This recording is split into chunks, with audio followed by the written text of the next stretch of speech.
నేను 4వ సారి ముఖ్యమంత్రి. 3 సార్లు నాకు ఎప్పుడు ఇంత కష్టం అనిపించలేదు. ఇప్పుడు నాకే అర్థం కావడం ఎంత తొవ్వితే అంత బాధలన్నీ బయట వస్తున్నాయి. ఒక పక్క మనసు ఉంది, దూసుకుపోవాలనే మనస్తత్వం ఉంది. ఇంకొక పక్కన చూస్తే వెసులుబాటు లేని పరిస్థితి.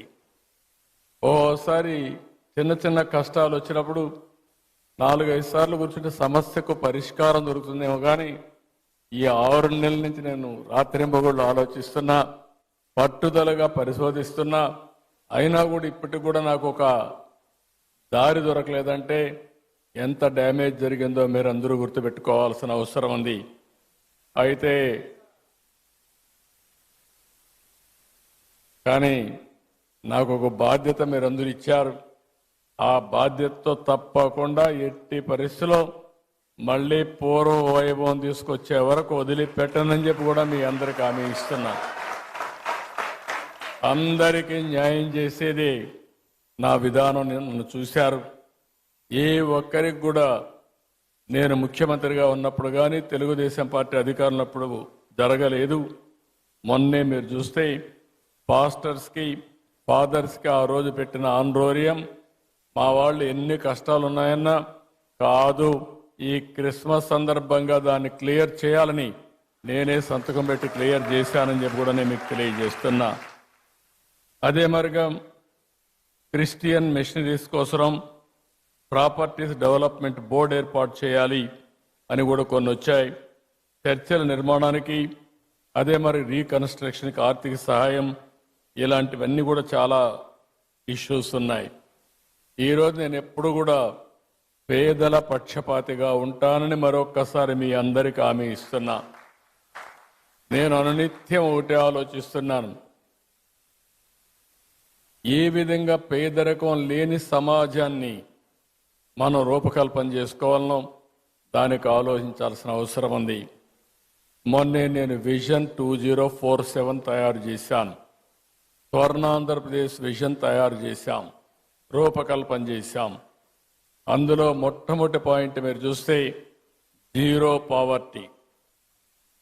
ఇంతవరకు అందరం చెప్పారు మేము పేదరిక నిర్మూలన చేస్తామని చెప్పారు, కానీ నేను పెట్టింది ఆర్థిక అసమానతలు తగ్గించే విధంగా మొట్టమొదటిసారిగా పేదల్ని పూర్తిగా ఆర్థికంగా పైకి తీసుకొచ్చే వరకు ఈ ప్రభుత్వం అండగా ఉంటామని చెప్పి మరొకసారి తెలియజేస్తున్నా. ఈరోజు డబ్బులు సంపాదించిన ప్రతి ఒక్కరూ ఆలోచించాలి.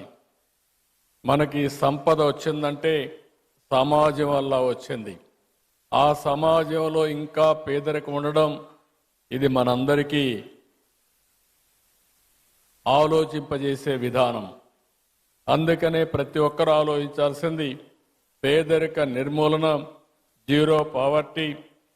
అంతేకాకుండా ఆర్థిక అసమానతలు తగ్గించాలి. ఈరోజు ఈ యొక్క క్రిస్మస్ సందర్భంగా మిమ్మల్ని అందరినీ కోరుతున్నా, కొంతమంది దగ్గర లక్షల కోట్ల రూపాయలుండి పేదవాడి దగ్గర 3 పూట్ల తిండి తినడానికి వీలు లేని పరిస్థితి ఉంటే అది సమాజహితం కాదని చెప్పి మరొకసారి మీ అందరికీ విజ్ఞప్తి చేస్తున్నా. దీనికోసం ఒక అచంచలమైన దీక్షతో పనిచేస్తాం, అన్ని విధాల ముందుకు పోతామని చెప్పి కూడా నేను మీకు తెలియజేస్తున్నాను. ఈరోజు మీ అందరిని చూసినప్పుడు ఎప్పుడు కూడా ఇలాంటి కార్యక్రమాలకు వస్తే మళ్ళీ నేను కూడా రీఛార్జ్ అయ్యి మళ్ళా ఏం చేయాలో ఆలోచించే శక్తిని, సమర్థతని ఇస్తుంది. అలాంటి కార్యక్రమానికి ఈరోజు వచ్చాను. మీ అందరితో కలిసి ఈరోజు ప్రీ క్రిస్మస్ చేసుకోవడం చాలా ఆనందదాయకం. నేను ఈ నెలంతా కూడా మనందరం ఒక విషయం చూస్తే ఓసారి కొన్ని పండుగలు ఒకరోజు చేస్తాం, కానీ డిసెంబర్ 15 నుంచి స్టార్ట్ అయ్యి, డిసెంబర్ నుంచే స్టార్ట్ అయ్యి జనవరి 15 వరకు మళ్ళీ ఒక నెలంతా కూడా పండుగలు చేసుకునే ఏకైక పండుగ క్రిస్మస్ అని చెప్పి కూడా నేను మీకు తెలియజేస్తున్నా. ఈ క్రిస్మస్ సందర్భంలో మళ్ళీ మనం ఒకసారి చూస్తే అనేకమైన స్ఫూర్తిదాయకమైనటువంటి ఆలోచనలు చేస్తాం. ప్రతి ఒక్కరూ ఏ విధంగా ఉండాలి, యేసు ప్రభువుని ఏ విధంగా ఆదర్శంగా తీసుకోవాలి, ఏ విధంగా ఆయన స్ఫూర్తిని సమాజ హితం కోసం ముందు తీసుకుపోవాలను ఆలోచించే సమయం. ఈ సమయంలో నేను ఒకటే మీకు హామీ ఇస్తున్నా, ఈ ప్రభుత్వం మీకు అండగా ఉంటుంది. వ్యక్తిగతంగా నేను మీకు అండగా ఉంటా. మీ సమస్యలను పరిష్కారం చేసి ఎక్కడ పేదరికం ఉంటే అక్కడ మేము ఉండి అన్ని విధాలా మిమ్మల్ని ఆదుకుంటామని చెప్పి మరొక్కసారి తెలియజేసుకుంటూ అందరికి కూడా హ్యాపీ క్రిస్మస్, మేరీ క్రిస్మస్.